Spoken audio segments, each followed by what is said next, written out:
Hello guys, आज हम इस वीडियो में क्लास 10th मैथ्स के चैप्टर फर्स्ट के ऑब्जेक्टिव टाइप क्वेश्चन करेंगे। तो हम स्टार्ट करते हैं क्वेश्चन नंबर 1। क्वेश्चन नंबर 1 में हमें क्या दिया गया है, which of the following is not an irrational number, यानी इनमें से इरेशनल नंबर कौन सा नहीं है। तो √2, √3, √4 हमारे पास इरेशनल है। √4 हमारे पास किसके इक्वल होता है, देखो √4 को हम क्या लिख सकते हैं, 2⁻², 4 के प्लेस पे 2⁻², 2 से हमारे पास यानी रूट से स्केयर से हमारे पास रूट चला जाएगा यानी 2, और 2 को अगेन हम 2/1 लिख सकते हैं। तो ये क्या हो गया, रेशनल नंबर। इसका मतलब ये इरेशनल नंबर नहीं है। तो option number C. What will be the HCF of 12 and 5, यानी 12 और 5 का HCF हमारे पास क्या होगा। तो हमने लिखा 12, इधर लिखा हमने 5, इनका HCF चेक करते हैं। तो 2 6 जा, देन 2 3 जा, उसके बाद 3 1 जा, उसके बाद 5 का देखेंगे जब 5 1 जा 5।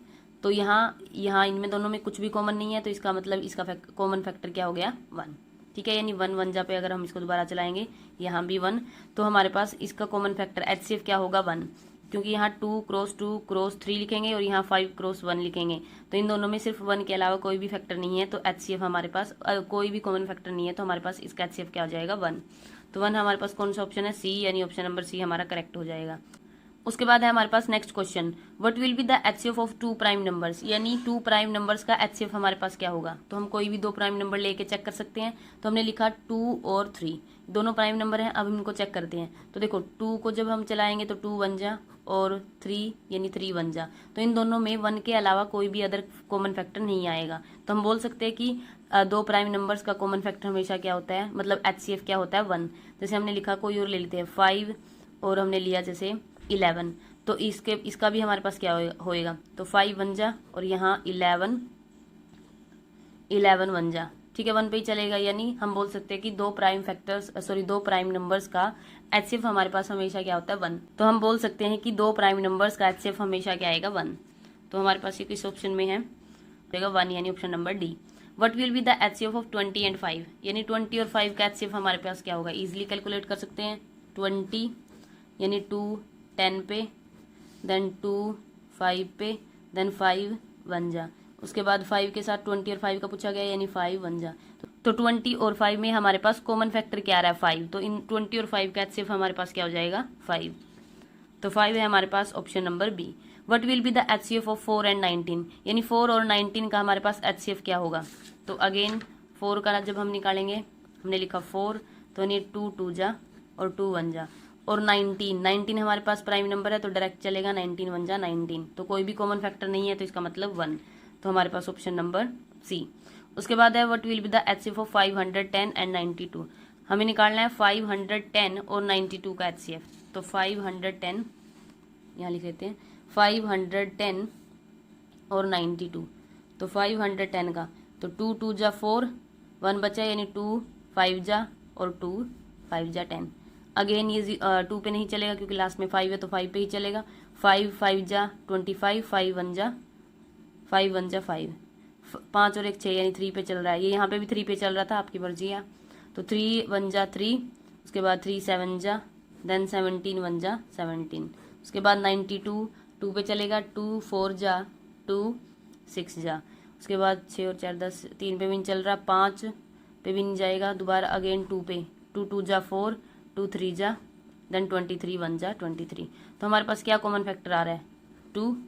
दोनों में हमारे पास मैक्सिमम क्या कॉमन है, 2। तो हमारे पास HCF 510 और 92 का हमारे पास क्या हो जाएगा, 2। तो ये ऑप्शन है हमारा ऑप्शन नंबर ए।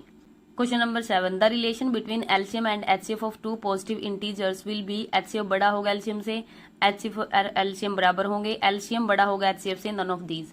यानी जैसे हमने लिखा था, 2 एग्जाम्पल लिए थे अभी, 12 और 5 का जो हमने पहला क्वेश्चन किया था, HCF हमारे पास इसका क्या आ रहा था, 1। अगर हम इसका LCM लें, 12 और 5 का LCM, जब हमने 12 और 5 का HCF काउंट किया था तो हमारे पास 1 आया था।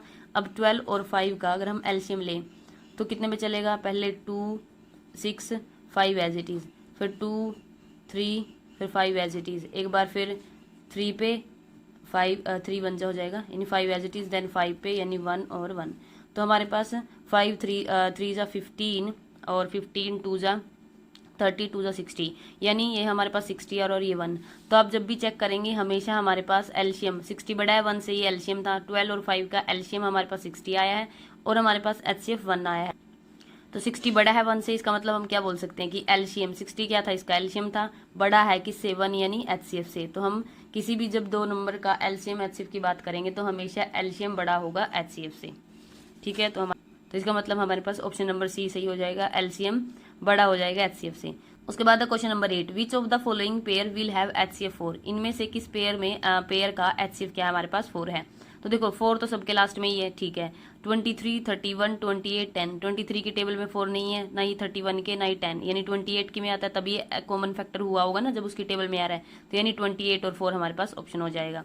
उसके बाद है find the irrational number from the following, इनमें से इरेशनल नंबर रूट 36 यानी 6 का स्क्वायर लिखेंगे तो रूट से स्क्वायर रूट जाएगा यानी 6 में, इसको ये हो जाएगा 3 में। 121 किसका होता है 11 का। रूट 8 किसी का भी मतलब कि पूरा स्क्वायर रूट नहीं होता, क्यूब रूट होता है ये 2 का। तो हमारे पास रूट 8 क्या हो जाएगा, इरेशनल नंबर हो जाएगा इनमें से।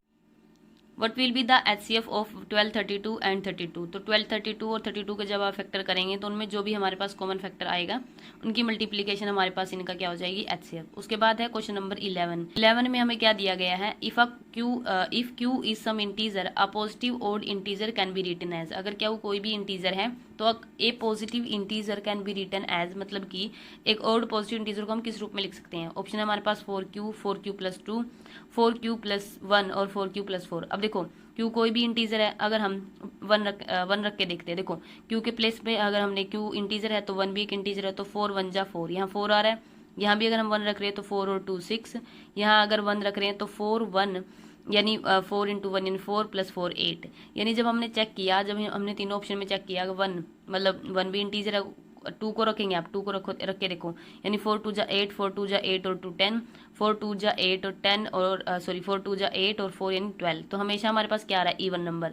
जब हम इसमें रखेंगे देखो यहाँ 1 रखा तो 4 1 जा 4 यानी प्लस 1 यानी 5 ओड आ रहा है। उसके बाद अगर 2 रखेंगे, क्योंकि कुछ भी रख सकते हैं, तो 4 2 जा 8, 8 प्लस 1 यानी 9, 4 3 जा 12 प्लस 1 यानी 13। तो ऑप्शन नंबर हमारे पास क्या आएगा, इसकी रिप्रेजेंटेशन कैसी हो जाएगी 4q प्लस 1। नेक्स्ट है हमारे पास question number 12, the smallest prime number है, सबसे छोटा प्राइम नंबर हमारे पास क्या होता है 2, क्योंकि प्राइम नंबर हमारे कहाँ से शुरू होते हैं 2 3 5 जो किसी की टेबल में नहीं आते हैं, तो सबसे छोटा कौन सा होता है 2, तो हमारे पास हो जाएगा 2। 1 हमारे पास प्राइम नंबर नहीं होता है, 1 हमारे पास ओड नंबर है, ध्यान रखना। The smallest odd prime number मतलब कि ओड भी होना चाहिए प्राइम भी होना चाहिए। अगर ये पूछे स्मॉलेस्ट ओड नंबर तो हमारे पास 1 होगा, लेकिन the smallest odd prime number यानी ओड भी हो और प्राइम भी हो तो 3।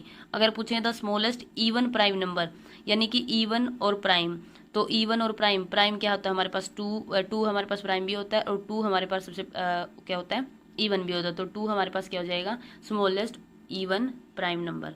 नेक्स्ट हमारे पास the prime factors of 30 will be, तो 30 के प्राइम फैक्टर्स क्या होंगे, तो 30 क्या लिखेंगे 2 15 पे जाएगा, देन 3 5 जा 5 1 जा, तो क्या हो जाएगा 2 क्रॉस 3 क्रॉस 5, तो 2 क्रॉस 3 क्रॉस 5 हमारे पास ऑप्शन नंबर डी है, तो हो जाएगा ये वाला option. The prime factors of 72 के भी आप आराम से निकाल सकते हैं, लेकिन इन्होंने ऐसे लिखा है, एक बार हम कर लेते हैं 72 ऑप्शन मतलब अलग तरीके से दिए गए हैं। तो 2 पहले जाएगा 2 3 जा और 2 6 जा, देन 2 1 जा और ये हो जाएगा 2 8 जा 16, देन 2 9 जा, उसके बाद 3 3 जा 9 और 3 1 जा। तो हम इसको कैसे लिखेंगे, 2 हमारे पास कितने बार है 1 2 3 टाइम है, तो 2 रेज टू द पावर 3, उसके बाद 3 कितने टाइम हमारे पास 1 और 2 यानी 2 टाइम है, तो हो जाएगा 2 raise to the power 3 multiply 3 raise to the power 2, तो ये हमारे पास 2 raise to the power 3 multiply 3 raise to power 2, तो ऑप्शन नंबर डी। उसके बाद relationship between HCF and LCM of 12 and 20, आपको निकालने की भी जरूरत नहीं है कि 12 और 20 का आप एचसीएफ निकाल लो देन एलसीएम, हमें पता है कि इनके बीच में क्या रिलेशन होता है कि एचसीएफ हमेशा क्या बड़ा होता है एलसीएम से। उसके बाद है if the HCF and LCM of x and 20 are 2 and 60 respectively but will the value of x will be. जब आपने एक्सरसाइज की होगी तो हमारे पास एक रिलेशन आया था LCM multiply HCF equals to product of 2 numbers, यानी जिन दो नंबर्स का हम एलसीएम और एलसीएम निकाल रहे हैं उन दोनों की प्रोडक्ट और उनके एलसीएम HCF की प्रोडक्ट हमारे पास इक्वल होती है, तो प्रोडक्ट ऑफ 2 नंबर्स। ठीक है, तो LCM multiply HCF is equal to product of 2 numbers होता है हमारे पास। इन्होंने क्या बोला, इसने बोला if the HCF and LCM of x and 20, मतलब कि x कोई नंबर है मल्टीप्लाई 20 भी कोई नंबर है। अगर उनका HCF और LCM की बात करें तो 2 और 60 दिया गया है रिस्पेक्टिवली, यानी 2 मैं क्या बोल सकती हूँ HCF दिया गया है और 60 हमें क्या दिया गया है LCM, तो 60 हमारे पास हो जाएगा LCM। तो बताओ what will be the value of x, तो x की वैल्यू क्या होगी हमसे पूछ रहे हैं, तो 60 मल्टीप्लाई 2 अपॉन x के x मल्टीप्लाई 20 है तो इस साइड आएगा डिवाइड में, यहाँ x 0 से 0 2 से 2 तो क्या बचा x इज इक्वल टू 6, तो x की वैल्यू हमारे पास क्या हो जाएगी 6। ये हो जाएगा ऑप्शन नंबर बी। ठीक है, find the LCM of 12, 15 and 21। LCM निकालना है हमें तीनों का, 12, 15 और 21। तो देखो 2 पे जा रहे हैं, 2 6 जा 15 एज इट इज 21। 3 पे हमें आसानी पड़ेगी क्योंकि 3 पे सारे चल रहे हैं, तो 3 2 जा और 3 5 जा और 3 7 जा, देन 2 1 जा 5 7 एज इट इज, देन 5 1 जा 7 एज इट इज, देन 7 1 जा। ठीक है, तो हमारे पास हो जाएगा 7 5 35, 7 5 जा 35, 35 2 जा 70, 70 3 जा 210, 210 2 जा यानी 210, 2 जा कितना हो जाएगा 20, 21 2 जा 42 यानी 420। तो हमारे पास ऑप्शन हो जाएगा 420 यानी ऑप्शन नंबर ए। उसके बाद नेक्स्ट क्वेश्चन है, if the HCF and LCM of 2 numbers 24 and 360 and one number is 72 then other number will be. मतलब कि HCF दिया हुआ हमें 24, LCM दिया गया है 360, एक नंबर अगर 72 है तो दूसरा बताओ। तो वही same formula, HCF multiply HCF लिखो, HCF मल्टीप्लाई LCM लिखो is equal to product of 2 number, 72 multiply उस नंबर को मान लेंगे x, इन दोनों के मल्टीप्लाई के इक्वल, जैसे हमने ये क्वेश्चन किया, आराम से निकल जाएगा। उसके बाद the decimal expansion of 17 upon 18 will be. Decimal expansion of 17 upon 18, तो देखो 17 अपॉन 18 की हमारे पास डेसिमल एक्सपेंशन क्या होगी, ये 17 अपॉन 18 है। तो देखो हमारे पास क्या होता है, कभी आप अगर 17 को बाहर रखो और 18 को, जो नीचे होता है उसको हम बाहर रखते हैं, मतलब कि यहाँ 17 डिवाइड हो रहा है किससे, 8 से, तो हम 17 को किससे डिवाइड कर रहे हैं, तो हम 17 को 8 से डिवाइड कर रहे हैं। ठीक है, तो 8 2 जा 16, 1 बचा। उसके बाद यहाँ पॉइंट आ जाएगा, तो हमारे पास हो जाएगा 8 1 जा, तो ये हो जाएगा 8 1 जा 8, यहाँ 2 बचेंगे, देन पॉइंट लगा रखा है तो हम 0 लगा सकते हैं, तो कितना हो जाएगा ये 8 2 जा अगेन 16, देन 4 बचा, पॉइंट है तो 0, 8 4 जा 8 5 जा 40, तो हमारे पास हो जाएगा 2.125, तो 2.125। उसके बाद है हमारे पास a polynomial degree 1 is called as polynomial. अच्छा, ये हमारे पास सेकंड चैप्टर के हैं, इसको हम नेक्स्ट वीडियो में करें। इसी चैप्टर के हम वेरी शॉर्ट क्वेश्चन और देख लेते हैं। तो हमारे पास क्या है, express 0.0875 in the form of P/Q। तो हमें इसको P/Q की फॉर्म में रिप्रेजेंट करना है। तो कितने, जैसे पॉइंट के बाद कितने डिजिट हैं, 0 1 2 3 यानी 4, तो हम क्या लिखेंगे 875, ऊपर 875 बचा, नीचे हमने 10,000 लगा सकते हैं। ठीक है, उसके बाद कट करने के बाद हमारे पास आ रहा है 7/80। क्वेश्चन नंबर सेकंड में हमारे पास क्या है, express 0.125 in the form of P/Q। तो हम इसको कैसे लिखेंगे, पॉइंट के बाद हमारे पास 3 डिजिट है, तो 0.125 को लिखेंगे 125/1000, तो 25/200 मतलब कट करने के बाद हमारे पास आ रहा है 1/8। ठीक है, यानी वेरी शॉर्ट में भी हमारे पास क्वेश्चन पुट कर सकते हैं। जैसे इसमें आ गया express 0.375 in the form of P/Q। Again आप 3 पॉइंट के बाद 3 डिजिट है तो 375/1000। Similarly express 0.104 in the form of P/Q, तो अगेन 104/1000 हो जाएगा। तो अगर आपके पास इस टाइप के क्वेश्चन आए तो आप अटेम्प्ट कर सकते हैं। Thank you.